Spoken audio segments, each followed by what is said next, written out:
press conference.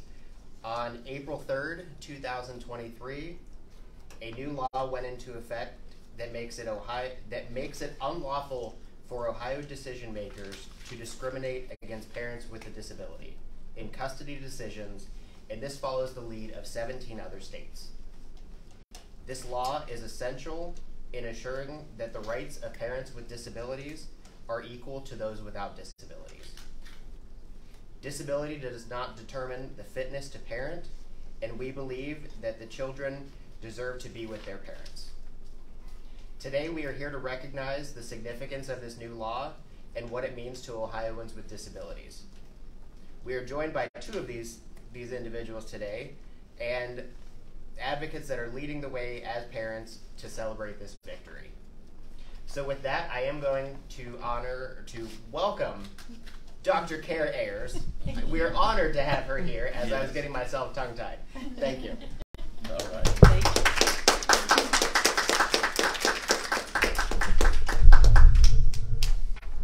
Thank you, Jeremy. I'm Dr. Kara Ayers. I'm the Associate Director of our University of Cincinnati Center for Excellence in Developmental Disabilities.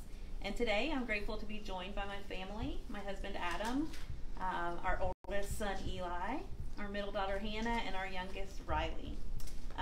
We've talked a lot about this bill and what it means for families like ours, and they are happy to be here today for any occasion where they're allowed to miss school, eat snacks and pizza. So far it's going pretty well for them. In addition to being an Ohio mom with a disability, I'm also a researcher who studies parenting with a disability. The unfortunate reality has been that a lack of understanding of disability has led to families like mine being separated. What many people fail to see are the unique strengths of families led by people with disabilities. My research, as well as others, has spotlighted our ability to problem solve, greater capacity for empathy among our children, and adaptability, which definitely always comes in handy with parenting.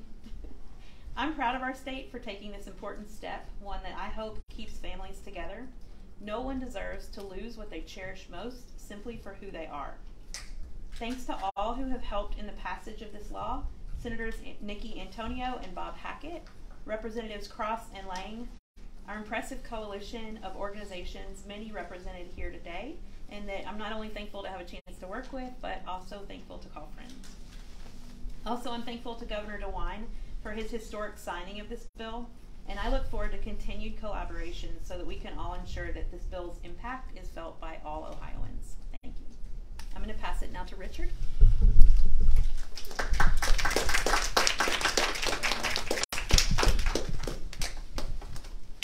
So where we're at? Right there. You're right there. Yep. Yeah.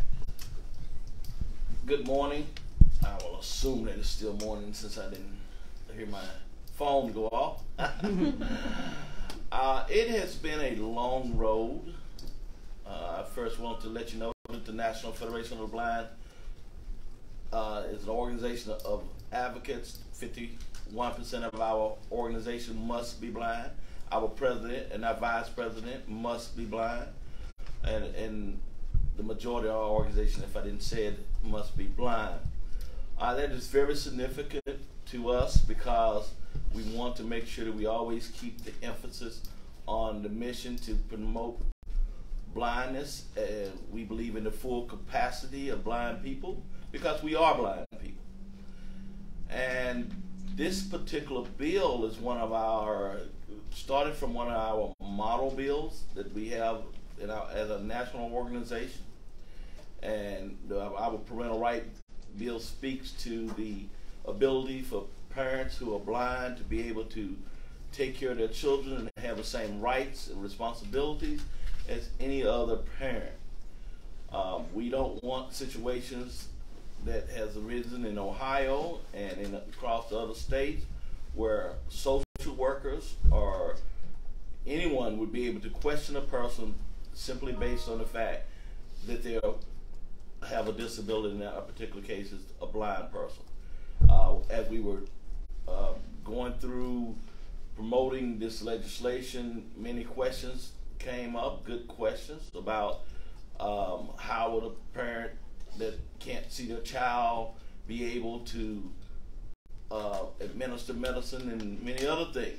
which are good questions, because we want parents to have the rights, but we also want parents to be responsible, to be able to raise their children in a positive and healthy way. So we understand those issues, and we understand that society still needs to be educated, and that's part of what we do as an organization, is educate the public. But at the same time, we also want to be able to have the same ability to raise our children without question, based on the fact that we have a disability. I would like to also echo and say to the governor, DeWine, he came in immediately signing legislation and calling Ohio a inclusion state. I thought that was a wonderful thing because it speaks to his commitment, and this signing of this bill also helps to us to understand that he's committed to making sure that people with disabilities have opportunities and protections. And I also want to echo that Senator Hackett and Antonia that promoted the bill. We certainly appreciate that, and anything that we can do as an organization to support and promote, we certainly will do. I thank you, and I believe Stuart is after me.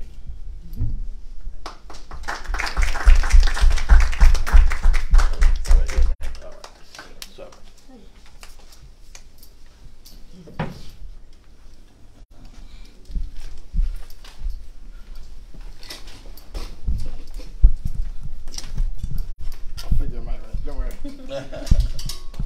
Sure, hi, my name is Stuart James.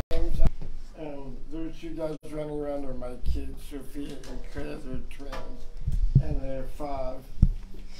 You know, as a father of twin 5-year-olds, I know firsthand the joys and challenges of parenting, and it's the most important job in the world, and every parent deserves an opportunity to raise their children in a safe and nurturing environment.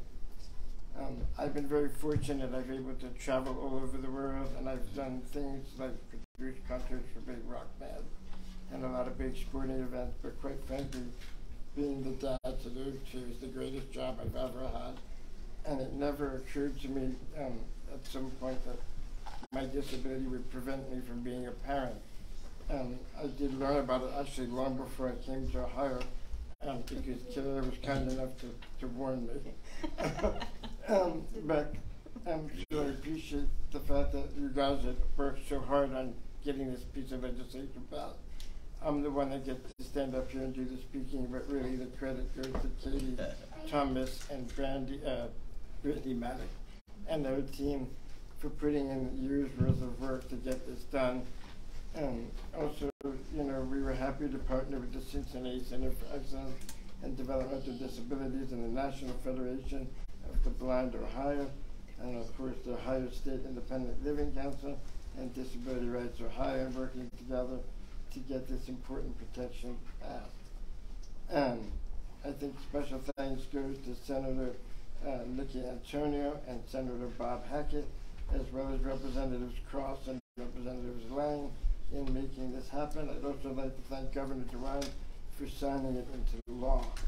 So thank you.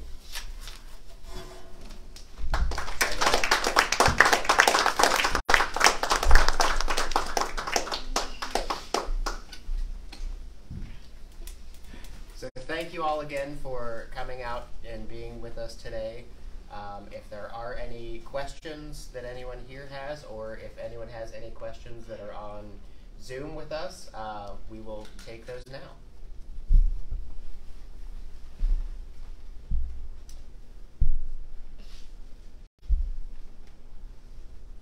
I don't have any here. We'll wrap up. We're good here. All right.